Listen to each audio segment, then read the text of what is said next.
G, saan tayo? Tara na! New adventure every day's a celebration. Kain, luto, the best memories we're making. Mahaderang ina mo, the friendship never faking. Mahaderang ina mo, di magsasawa. Ang saya-saya, basta magkakasama. Oh, anong ganda! Yeah! Ang buhay pagkasama ka. Mahaderang ina mo! Woo! Tayo na! Makukumpleto ang chili garlic kung walang garlic. At eto naman, 1 kilong lalagay natin para mas malalasahan mo talaga yung garlic. So, para mapabilis ang proseso nito, ay, gigilingin natin dito. Okay? Para mabilis. Siyempre, lalagyan din natin yan ng tomato paste. At mamaya makikita niyo ilalagay ko para humaba ang buhay nitong ating chili garlic. Okay? Umpisahan na natin mga kamadera. Gilingin na muna natin yan. So, umpisahan na natin mga kamaders. Meron tayong nalingin. At syempre, set aside muna natin to. At dito natin siya gigilingin. Unahin muna natin tong ating bawang. Kung mas marami siya. Naghugas na po tayo ng kamay. Nabili ko na rin ito sa palengke ng ganito. Pwede kayong bumili ng ganito na o kung gusto nyo buo. Para mas madali ang proseso. At bumili na kayo ng balat na. May bibili naman kayo ng kakabalat lang. So, ito na yung binili natin para hindi na tayo mahirapan magbalat pa. Unti-unti lang natin yan.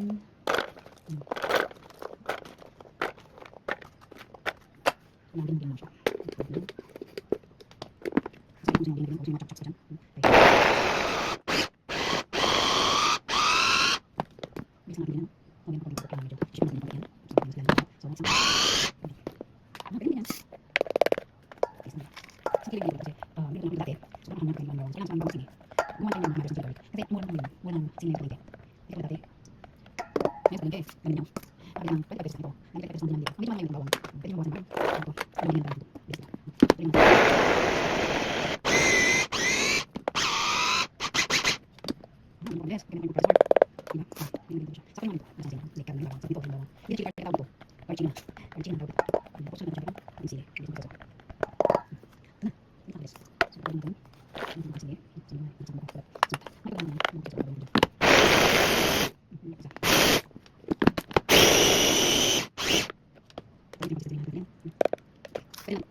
So, ayan mga kamaders, nagiling na natin itong ating chili garlic. Ang dami niya in fairness. Kasi naman, 1 kilo ang ating garlic dyan. So, lulutuin na natin to. Okay, umpisa na natin ang pagluluto. At habang nagluluto, syempre, meron akong coffee on the side. Wow! Sa kape ang mahaderang ina nyo. So, kailangan, habang nagluluto, may kape ka dito sa tabi. Okay, may kape ko dito sa tabi. Oh yes. Umpisa na natin ang ating garlic chili or chili garlic. So, ayan nga, pinapainitan natin dito yung mantika. Hindi naman siya kailangang mainit na mainit. Lalagyan natin itong ating chili garlic. So, ito nga po na yung ginamit natin ng mantika dyan. Kailangan natin lagyan pa. Mas maganda kung canola oil ang gamitin nyo or olive oil para lalong healthy ang ating chili garlic. Woo! Ayan. Hindi mo kailangan ito painitin para hindi siya agad-agad masunog para pantay ang luto niya. Habang inaano ko ito kanina, bahing ako ng bahing doon sa amin ng sili. Sobrang tapang kasi ng amoy niya eh. Kulob na kulob dito sa ating kusina. Okay, so ito na ang ating chili garlic. Ayan. Medyo kulang pa tayo sa mantika. Pero mamaya, habang ano yan, naluluto, umuunti naman siya. Nagsishrink yan. Lumiliit siya. So, yung mantika niyan, nakikita mo rin yan mamaya. Yan yung mga kamaders, oh. Pantay na pantay yung pagkakagiling ng chili natin. Tsaka nung garlic ko, di ba? Kaya sabay din siyang maluluto. Sarap dito kasi super dami niyang garlic. 1 kilo ang garlic. 1/4 lang ang ating sili.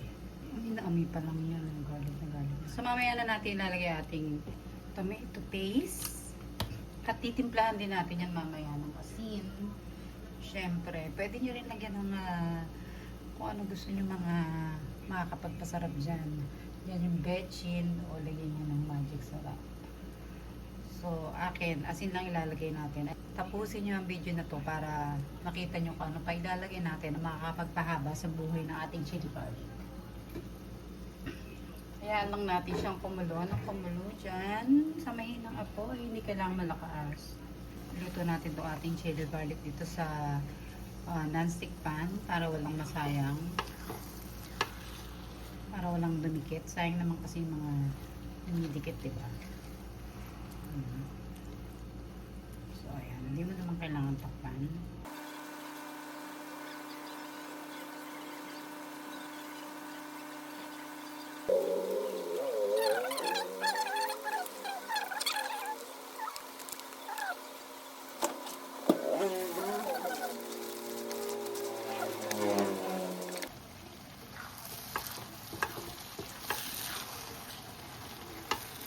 Medyo matagal talaga magluto nito mga kamahalera. Pero sulit naman kasi masarap talaga sa usawan nito. Alam nyo kamahalera, ilagay na natin lahat itong tomato paste kasi marami siya. Magagaling ko ng tangkulin pa yung consistency niya. Ayan, at pinagay ko na lahat ng tomato paste. Sinabulo siya sa shaler. Maliit. Sabihin nyo maasim. No. Tomato paste medyo matamis, diba? So, nagbibigay siya ng medyo malis na miel. Kita nyo yung mantika kung malabas na ako. Nilagyan natin kami ng mantika.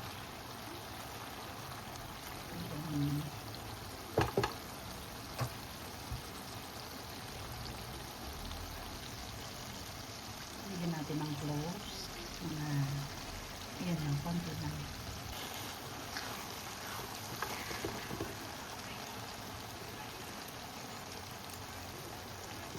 So, yung mga ganito pa, hindi pa siya masyadong ito. Kailangan medyo crunchy siya.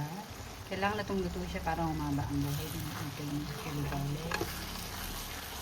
Pang negosyo talaga to, gawin niyo yun. Pampahabang ng buhay talaga yun. Medyo luto siya. Itong luto.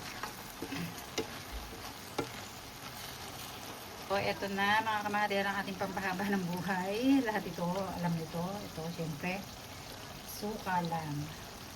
So, syempre, pag nilagyan natin ng suka, mga dalawang ganito lang. Hindi natin yan haluin. Ayan. Pwede lang natin mabuti yung suka. Ayan na, magpapunan sa kanya. Ang papatagal ng buhay ng ating chili garlic. Ang vinegar. Wow! Yan lang natin maluto yung suka.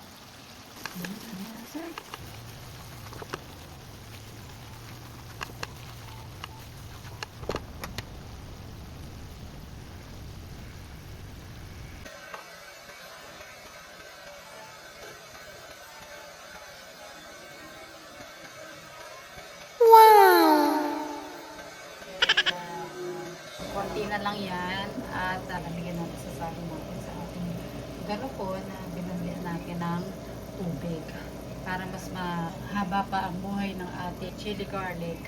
Pag may mga garapon kayo na ganito, mga kamahadera, no, pabanlian nyo muna o ibabad nyo sa mainit na tubig para hindi siya amagin. Lalong-lalo na yung takip, plastic. So ito, papakulo ako ng tubig at babandian natin to. Ito babad muna natin sa mainit na tubig. Tsaka yung isa. Example na lang, oh. Meron ako dito kamadera, oh. Ito, oh. Example na lang, oh. Tagal na nito, oh. Pero okay na okay pa rin siya, oh. Ito yung ginagamit ko sa mga pagluluto ko. Ginawa ko rin to. Pinandian natin yan. Perfect! Ayan. So, ito na nga, luto na ating chili garlic. Ayan, kanyang consistency. Woo! So, okay na yan. After 48 years, naluto na rin. Hindi naman na siya, di ba? So, kailangan na. Hindi naman kailangan maraming mantika ang ating chili garlic. Basta lutong-luto siya. So, patay na natin ang ako yan. Palamigin natin to at isali natin doon sa sterilize natin na garapon. Okay, yan na.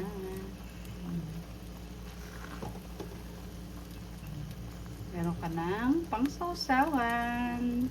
Perfect! So, eto na yung ating niluto. Ito, lumamig-lamig na siya. Pati itong ating garapon na binanlian natin kanina. Isasali na natin habang mainit-init pa itong garapon.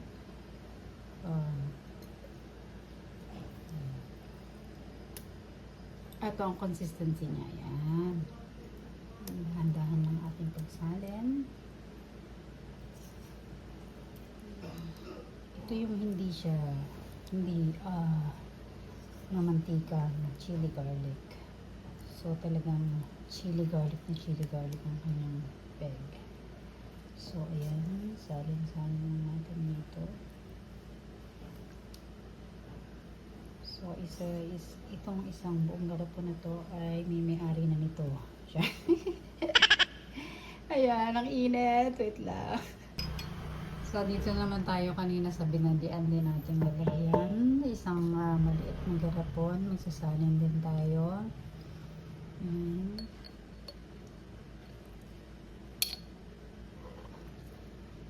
Andahan na natin ang pagsalin. Hindi. Tapon-tapon.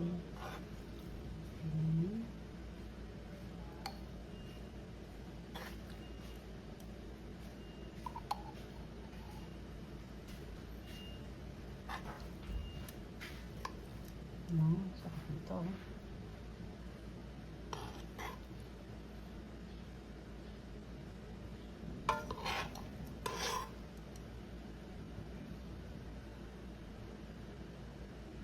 Oil. Yan.